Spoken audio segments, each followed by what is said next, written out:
تو چت شده حاله؟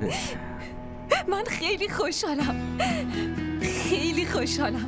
تو دیدی سنمو چطوری با من حرف زد؟ اون از من عصبانی نبود، از من عصبانی نبود. هیچ وقت نشون نداده بودی حاله که عصبانیت مامان اینقدر برات مهمه. خیلی مهمه حمزه.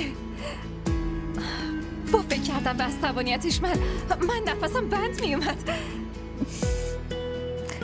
خب من نمیتونم قهر کسی رو تحمل کنم، حس خوبی ندارم. اگه من عصبانی بشم چطور؟ ها؟ من نمیذارم عصبانی بشی. حالا فرض میکنیم که اگر عصبانی بشم چی؟ پس من قانعت میکنم. مطمئنی؟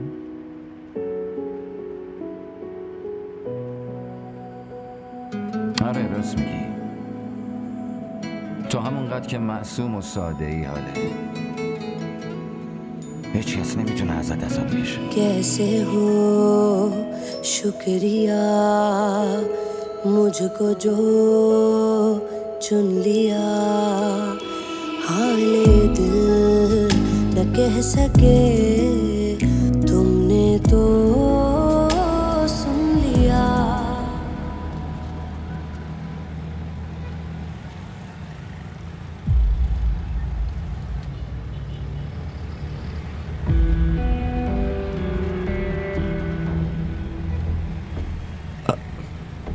منتظر پدرتونی؟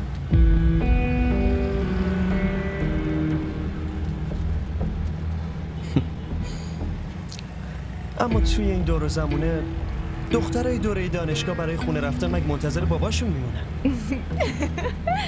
نه موضوعی نیست. من تنها رفت آمد میکردم، اما بعد اون اتفاق بابام یه ذره ترسیده شد. آها اون اتفاق. آره درک میکنم. پس شما چرا به پدرتون زنگ نمیزنین و نمیگین منتظرشین؟ من بهش زنگ زدم اما فکر کنم تو ترافیک مونده. حتی الان نگرانشم شدم چون امروز اصلا حالش خوب نبود.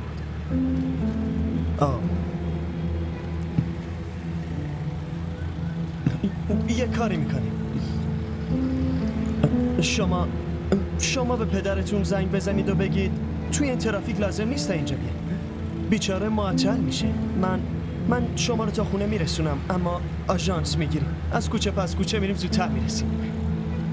نه اصلا نیازی نیست که زحمت بکشین. الکی خودتون رو سرگردون میکنین. نه چرا باید اذیت شم؟ منم دارم میرم خونه. شما رو تا خونه میرسونم، بعد خودم میرم. باشه پس تموم شد.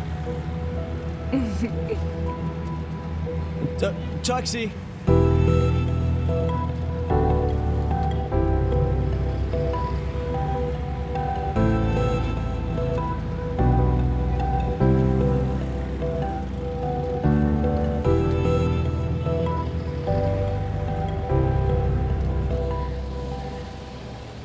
آقا همینجا نگه داریم.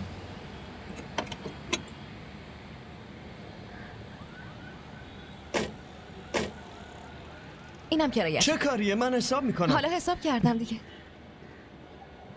خب بفرمایید داخل. شما اینجا زندگی میکنی؟ خونتون منزل رفعته؟ آره اینجا خونه منه. بفرمایید داخل لطفا. من بیام داخل؟ راستش اگه مامان بفهمه تا اینجا اومدین و بعدش رفتین خیلی ناراحت میشه. اون میخواست شما رو ببینه.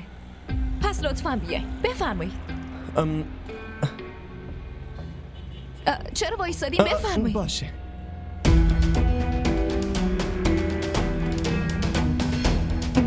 بفرمایید. شما بشینید، من مامانو صدا میزنم. باشه.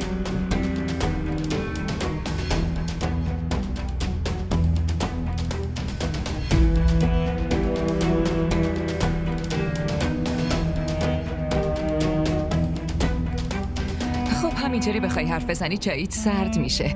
بفرما از این بیسکویت. شما بشینید لطفاً، من خودم برمیدارم لطفاً. عمو من مطمئنم وقتی این خبر رو بهتون بدم شما بیشتر از من خوشحال میشین. مگه چه خبریه دخترم؟ حمزه داره منو میبره لندن، منو میبره بابامو ببینم. من که باورم نمیشه. چه ذوقی هم داره، آدم چشاشو باز میکنه این ور اون ورش هم نگاه میکنه. منو ببخشید سمین. سلام علیکم.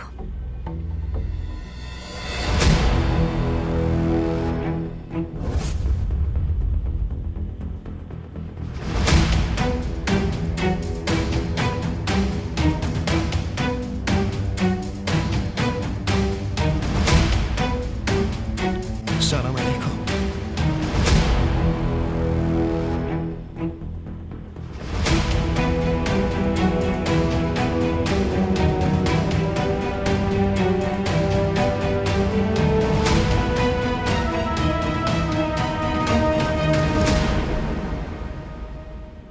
داشتم رکعت آخر رو میخوندم، با شوق و هیجان مثل بلبل چهچهه میزد و پیشم اومد.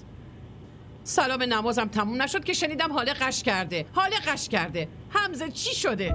نمیدونم مامان بزرگ. وقتی رسیدم عمو گفت که قش کرده. خودم هم نتونستم بفهمم. کسی اینجوری یهویی قش نمیکنه که. یه چیزی شده. من الان مامان بزرگ. دکتر گفت نریم داخل. داره معاینش میکنه. وایسین لحظه. وای خدا به خیر کنه. خدای خیر باشه. چی شد خانم دکتر؟ همه چی خوبه.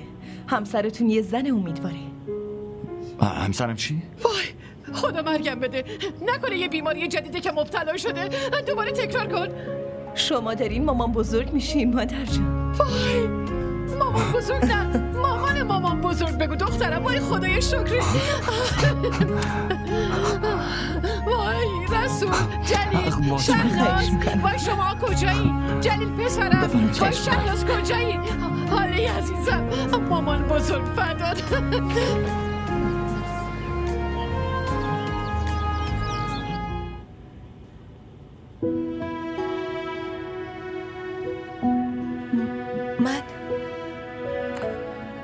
آره تو مادر. آره اولش من فکر کردم الان خیلی زوده، اما من بعدش خیلی خوشم اومد. خیلی ذوق کردم. الان همه خیلی خوشحالم. تو خوشحال نیستی حاله؟ چی شده؟ همه چی خوب عزیزم؟ من میترسم. برای چی میترسی؟ من برای همیشه کنارتم.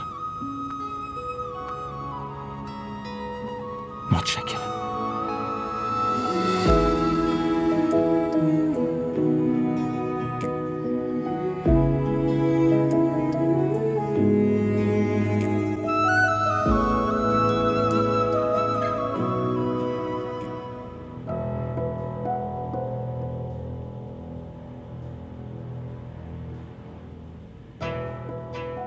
اینطوری همدردی و مهربونی من توی چشمای رسول حتی برای رومی ندیدم که امروز برای حاله دیدم. اما نه خیر، برای حاله نبود، برای بچه‌ای که به دنیا نیومده بود. به خاطر این بچه حتی امروزم نتونستم به هیچ یک از حرفاشون نبگم و مخالفت کنم. حالا هنوز که به دنیا نیومده، وقتی که به دنیا بیاد مقام حال بالاتر از اینم میره. نه خیر، نه من نمیذارم.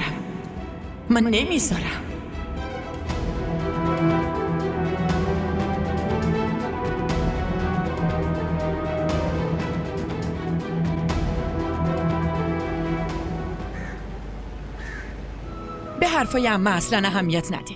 حرفای الکی و خرافاتی میزنه. اون خودش که بدون دوا و دکتر 50 سال پیش بچه به دنیا آورده. اصلا نیازی نیست به حرفاش گوش بدی. ولی مامان بزرگ ناراحت میشه. بذار ناراحت بشه. یه چیزی بگو، اگه از داروهای دکتر اینقدر بدش میاد پس خودش چرا هر روز داره میخوره؟ وقتی حمزه رو باردار بودم به حرفاش گوش دادم، اما برای رومی دیگه گوش نکردم. کسی که درد داشته باشه خودش بهتر میدونه چی براش خوبه، مگه نه؟ خیلی خوب، این قرص الان جلوی من بخور. یکی دیگه شب برات میارم. آفرین. یادت باشه این یکی رو شب بخوری. خب؟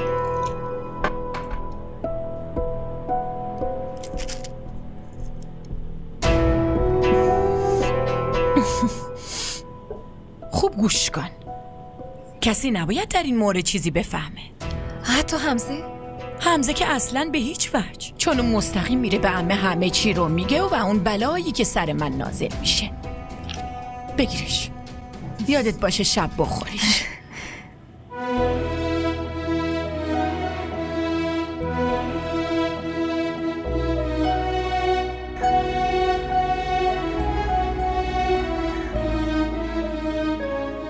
چایی؟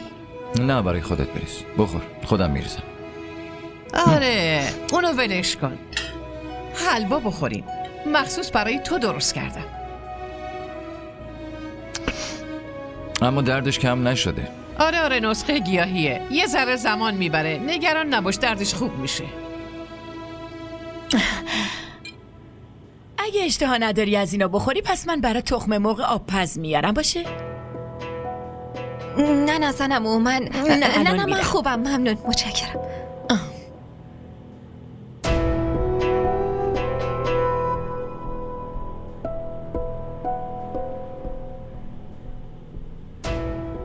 قرصتو خوردی نه؟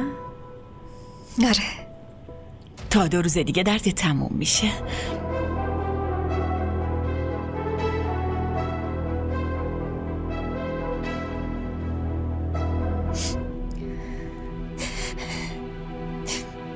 خانم دکتر، یهویی این همه درد میکشه. میتونم بپرسم دلیلش چیه؟ درد به خاطر این وضعیتش نیست، اما ممکنه یه چیز سنگین بلند کرده باشه، یا هم که این خیلی خطرناکه. به هر حال نکنه دارویی مسکنی یا آمپولی استفاده کرده باشی. آره؟ نه خانم دکتر. چیه؟ اسمشو نمیدونم، شما خودتون میتونین ببینشون. کجاست؟ کجاست؟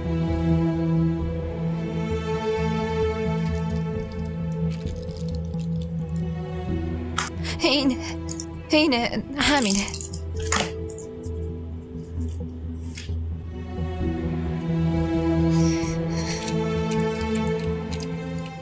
چی؟ تو این قرصو خوردی؟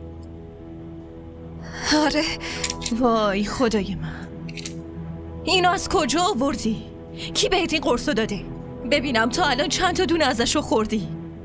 مگه این قرص چیه خانم دکتر؟ بچه رو که ول کنی.